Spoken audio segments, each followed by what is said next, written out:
নমস্কার বন্ধুরা, আজকের রেসিপি হচ্ছে দেশি চিকেনের লাল লাল ঝোল। তো আমি এখানে 1 কেজি মতো চিকেন নিয়ে নিয়েছি, দেশি মুরগির চিকেন। তো আমি এটা তারপরে কড়া নিয়ে নিয়েছি। এবার কড়াইতে তেল দিয়েছি, দিয়ে আমি এই আলুগুলো লাল লাল করে ভেজে তুলে রেখে দেবো। আলুগুলো লাল লাল করে ভাজা হয়ে গেলে আমি তুলে নিয়ে তারপরে আমি ওই তেলের মধ্যে আমি তেজপাতা, এলাচ, শুকনো লঙ্কা, লবঙ্গ, দারচিনি সব দিয়ে তারপরে ওর মধ্যে আমি পেঁয়াজ দিয়ে দিয়েছি। পেঁয়াজটা যে লাল লাল মতো করে ভাজা হয়ে গেছে, তার মধ্যে আমি রসুন দিয়েছি, রসুন বাটা। তারপর রসুন বাটা দিয়ে আবারও আমি এটা ভালো করে কষিয়ে নিচ্ছি যাতে রসুনের গন্ধটা চলে যায়। তারপরে আমি এর মধ্যে আদা বাটা দিয়ে দেবো। আদা বাটাটা দিয়েও আবারও আমি এটা কষিয়ে নেব।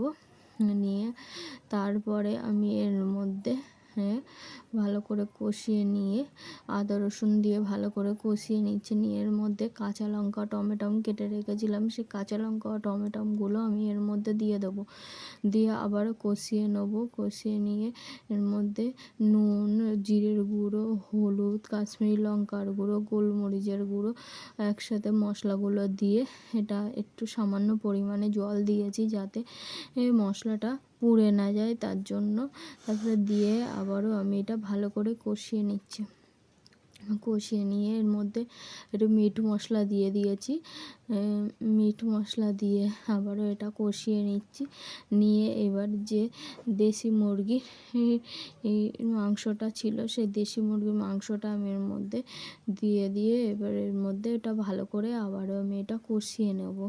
ভালো করে কষিয়ে নিয়ে এর মধ্যে একটু দেখছি জল বার হচ্ছে না, তা আমি এর মধ্যে একটু সামান্য পরিমাণে জল দিয়েছি, যাতে জল দিয়ে তারপরে এটা আবার ভালো করে কষিয়ে নেব তার জন্য।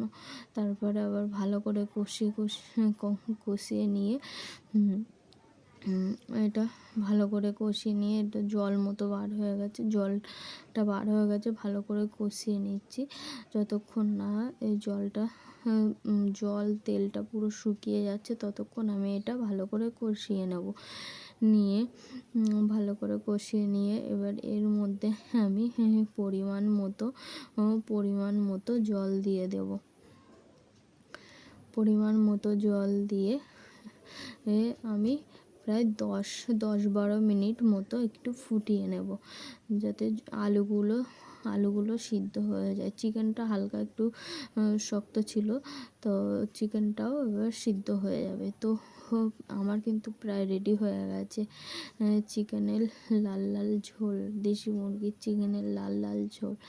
তো এইভাবে একবার অবশ্যই বাড়িতে বানিয়ে খেয়ে দেখবে, খুব ভালো হয় খেতে।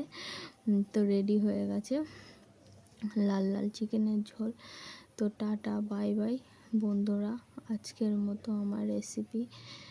তো বাই বাই বন্ধুরা।